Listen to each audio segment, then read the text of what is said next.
But some other really good points. One of the concerns that somebody brought up was with this idea of point shooting, right?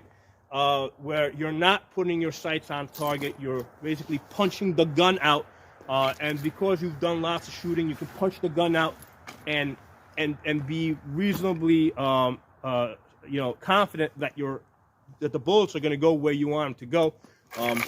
One of the concerns was, what if you miss and you hit, innocent bystanders that are behind the threat? Okay. Well, here's the thing: you always got to be aware of what's behind whatever you're shooting at, and even in a situation where you go to your iron sights, you have to assume that some of your bullets are going to miss. All right, that's just reality, right? You're not going to be as good as you normally are at the range, so you have to know what's beyond your target, or you have to position yourself or create a situation where that's less of a concern. And we're going to talk about that here today, because like I said, that was an excellent point that was brought up. It's really good that this video posted on a different channel to a different audience who has a different perspective, that hasn't kind of been watching all my videos, so brings up some interesting things for discussion here. So what I'm going to be talking about today is the three different engagement distances, or three different self-defense distances. Okay, so the first one is grappling distance, okay, which is a situation that you're likely to be in if you get ambushed, okay? Or now in that type of situation, you're either walking down, let's say a street by yourself, and you get ambushed, or let's say you go into a public bathroom, you get ambushed by, let's say, 1, 2, 3 guys, whatever, right? So this is a situation where you are most likely to be alone, and the self-defense that's going to happen is going to be almost at belly-to-belly distance, right? Almost that grappling distance. And so that's the most likely type of situation where you get ambushed, where you have no idea what's about to happen, where you didn't get a chance to observe your surroundings, to know where all the other people might be or not be, right? You just completely ambushed. So in that type of a situation, where you're being ambushed and you're basically fighting belly to belly, okay? The way I train, right, is basically there's going to be grappling, right? So you're either being attacked up high, so you're blocking up here, whether it's a bat or a knife that you're stabbing with, that they're trying to stab you with. You're blocking high, you're going to the gun, and you're shooting low. You're shooting at the hip. Now, look where the gun is positioned. It's basically in my ribs here, pointed down into the hip area, okay? Other type of situation is where they're basically attacking me low, maybe because they saw that I have a gun or whatever. So they're attacking low. I got one hand here grappling, other hand comes out, comes over the top, and is shooting down, okay? So in a grappling type of situation where either one hand is high, other hand is low, again, I'm shooting down, or this hand is low, this hand comes up high, again, I'm shooting down. If the bullets miss, they're going to go, like 6 feet in that direction, right? They're not going to go far because the gun is being angled down. And that's very realistic in a grappling type of situation. You can't even point shoot, right? Because you can't extend your arms. If you try and extend your arms, they're just going to grab the gun. So this doesn't qualify as point shooting. This is basically grappling. In a grappling situation, you're either defending high with one hand, shooting low with this hand, or defending low with this hand, shooting high from here. In all situations, the gun is pointed downwards, and that's how I practice that. That's just the way it's naturally going to work out, right? You're not going to go to full extension. You're not going to go to your sights, okay? Now, the other type of situation where it's a little further out. So let's say it's beyond grappling distance.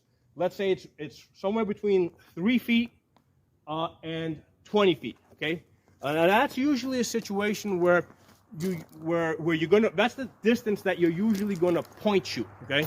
At 3 feet, you may still have to, kind of shoot from the hip, or maybe, shoot from a really close retention like this, because at 3 feet, if you go to full extension, they can grab your gun.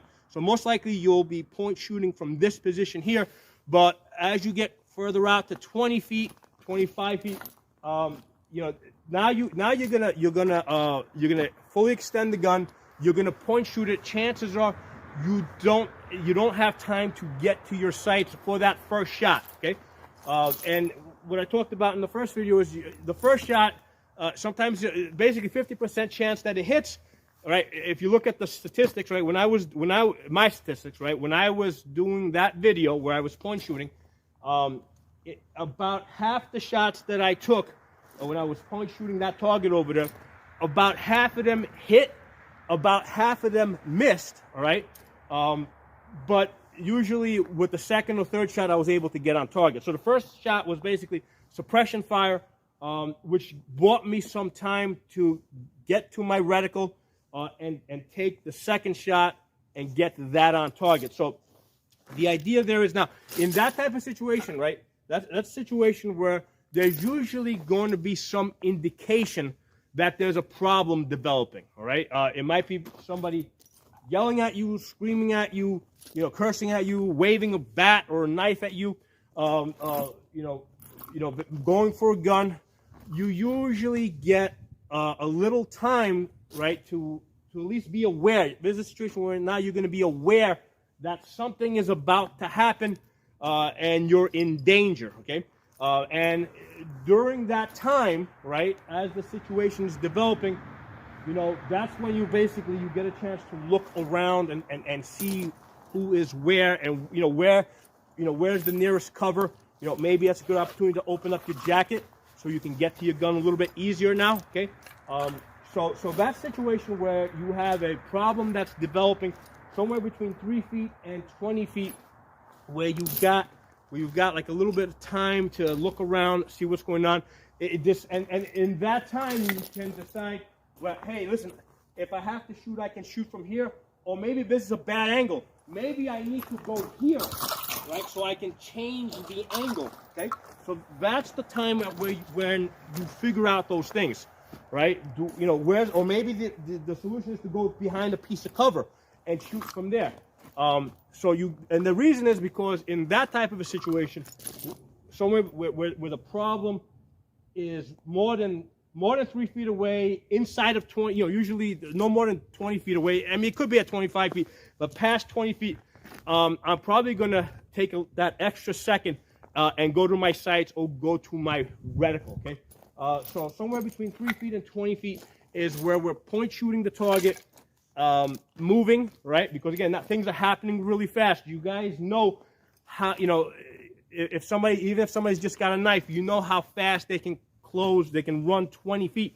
And that's one of the reasons why inside of 20 feet, I'm also looking to move, all right? I don't want to be a stationary target, especially if they got a gun. Because here's the thing, in a self-defense type of situation, we're almost always going to be on the defense, right? So we're reacting to somebody else, right? So in this case, I got my target over there. We're reacting to them defensively, okay? They have the advantage of knowing what they're going to do, right? And we have to react to whatever they do. And in most cases, they're not going to do something that requires us to use deadly force, right? Let's just get over that, right? They might be yelling, cursing, screaming, whatever. 99.9% of the time, we've all been in a situation like that. Then we're not going to have to shoot at them, right? We're not going to have to do that, right? So there's a very small chance that we're going to have to actually use the gun to protect ourselves because they're going to try and kill us. And so we're training for that small percentage. However, we want to have the ability, we want to have the ready answer. So, like I said, at that distance from 3 feet to 20 feet, as the situation develops, I have the time to look around and observe my environment, see where the cover is, open up my jacket so I can get to my gun a little bit easier, figure out where my exits are, right? Maybe I can go out that way, maybe I can go out that way. And if they do something, right, I now have to react to it, and the answer might be that, hey, I don't have a piece of cover to go to, I don't have any place to retreat. I might have to return fire. If we stand still and return fire from this position here, remember they're a step ahead of us at this point, right? If they go to their gun, we're reacting to them going to their gun. They draw their gun out, they start to extend. Okay, we see that. if we go to our gun with the intention of just pointing the gun at that person, they're going to beat us because they're a step ahead of us. By moving, we're taking initiative back. So by moving, all of a sudden, okay, by moving, you know, I'm in a different position, and now I'm forcing them to react to me. Okay, so that's the advantage of moving, okay, in that type of situation. Now, the next type of situation is one that happens more than 20 feet away, more than 25 feet away. Whether it's 20 or 25 feet away depends how good your point shooting is. But past 20 feet, you know, I need to take a well-aimed shot. So at you know, past 20 feet, right, I'm not going to take the shot unless I'm on my iron sights or unless I see my reticle and put it on target. Again, fully aware of what is behind my target. You know, and almost certainly trying to move to cover first, because now I have the time to do that. Even if there's incoming fire, right? The chances are that if they're not taking well-aimed shots, there's a good chance that they're gonna miss. If I start point shooting, there's a good chance I'm gonna miss. So it makes sense for me to get to a piece of cover or to get stationary, get my sights on target, and take that well-aimed shot. Okay, so what I'm doing now is I'm gonna demonstrate those three type of distances, okay? So the three types of distances. So the one is where I'm right here, right? I'm being grappled, right? I'm being hit. I come up here, right? Take the gun out, right? Take the hip shot. See how the gun is pointed? It's pointed down. I didn't have to look at that. I didn't have to point shoot at that. Look where the bullet went, right? It went right in the middle of the hip. It's going to go there every time, you know, at that type of a distance, okay? So the next type one is the one that we're at 20 feet or closer, and you got somebody over there. Maybe they're waving a shovel at you, a knife, you know, a knife. You know, maybe I don't feel 100% threatened, but then they start running at you, right? Or they start going, you know, they start going under their shirt, whatever, and they start pulling out a gun. Now I got to react to that. I probably don't want to stay in that same spot, right? Because even if they're running at me, they're going to be running in this line over here, okay? The nice thing is that I can run that way and point the gun that way, right? So I can be moving this way, right, and shooting that way. So I can do that one-handed, two-handed. So stop, get back. So the first shot, I point shoot it. I just pointed at it. I did not see my reticle. It missed the target. It only missed by, I don't know, a couple, maybe 6 inches to the left or the right. I mean, I saw the dirt move, okay? It was close, but it didn't hit. By the time, for the second shot though, I found my reticle, got it on target. That's freshly painted over there, so you can actually see the hit. It landed in the red zone, right in the center, right? Because I got the chance to get my sights on target. And again, I've done a separate video on this. The technique here is, you know, the hit, you're really good at moving forward, right? Not so good at backpedaling. So even though I practice backpedaling and shooting, right, like that, even though I practice that, the better thing is to do this, right? Because in that situation, you're moving forward but away and turning the gun back and shooting. So I do practice both techniques, but I favor the one where I'm moving forward and shooting versus backpedaling and shooting, because it's really easy to basically trip and fall. But I also practice, hey, trip and fall, get your sights on target, shoot. Now when I do that, I practice at a different spot where the berm is a lot higher, so I can shoot at a much higher angle. Okay? Now the third option is, like, I got that target back there. They're screaming, yelling. It doesn't matter what they're doing yet. They're far enough away where, you know, they could be waving a knife back there. Over there, they're about 40 feet away, right? So even if they're waving a knife, they're really not a threat to me. However, if a gun comes out, now all of a sudden they're a threat. And at that point, I'm gonna go to my gun, but I'm gonna find my sights first and then get on target. Hey, dude, just stay over there, right? Stop that shit. Stop it. Stop. Get the gun down. Get down. So I took my time with that. I did make that lateral move, right? I made that lateral move because, again, here's the thing, if you stay stationary, they know where you're at, okay? If you start moving and you stop, because now there's three choices. Once you start moving, they don't know where you're going to stop. Am I going to stop here? Am I going to stop there? Or am I going to stop there? Even if they start shooting at you, they might shoot to your last position, or they might shoot past you. So it brings back the initiative to my favor, right? Because I decide now when I'm going to stop and when I'm going to take that well-aimed shot, okay? So the three distances, right? Grappling distance, right? Grappling distance, you're fighting up here, gun comes out like this, or you're fighting down here, gun comes over the top. In all cases, the gun's pointed down, right? Whether I'm here, and also the hands are always not on the same line. One hand high, one hand low, okay? Otherwise, you shoot yourself in the hand, okay? So the hands are never together, okay? One high, one low.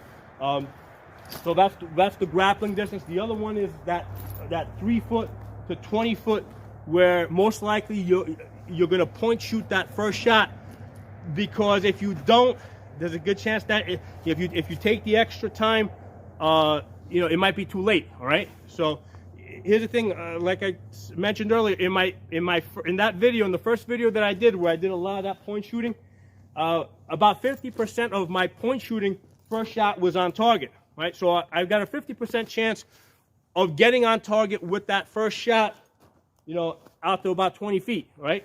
So I you know what? If I'm comfortable that it's safe to shoot, and there's, in terms of there's no innocent people behind my threat, why not take that shot? Why not shift the odds to my favor? 50% chance I make that first shot. If I don't make the first shot, I'll make the second shot, right? Second shot, I go to my sights, or I go to my reticle, and I get that second shot, right? So the first shot, it's either going to hit or it's going to be suppression fire for the second shot. And then, past 20 feet, I almost always want to go to my iron sights or my reticle and take a well-aimed shot. There's no reason not to. You're not, if you're at that distance, you're pretty much just wasting bullets if you're not taking well-aimed shots. So a couple of things for you guys to think about. Hope you enjoyed this video. If you're not a member of the channel, subscribe and hit that bell button so you get notifications. And also look for me on the new channel I set up, Absolute Guns, because the Safa channel and Pocono Shooting each have 2 strikes from YouTube. So I created a 3rd channel that's clean. And this way, if these channels get shut down, you guys can find me over there at Absolute Guns. So thanks for watching. Subscribe to all the channels, and I'll talk to you all soon.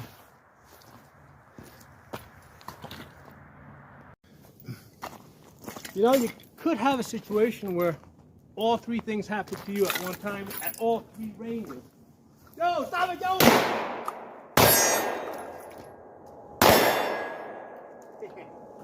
So that time, I was able to point shoot that way, and get the first hit.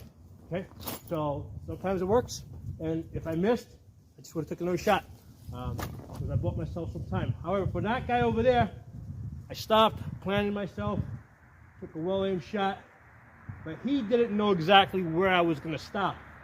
So again, keeping the initiative, I'm keeping the initiative for myself. Talk to you all soon.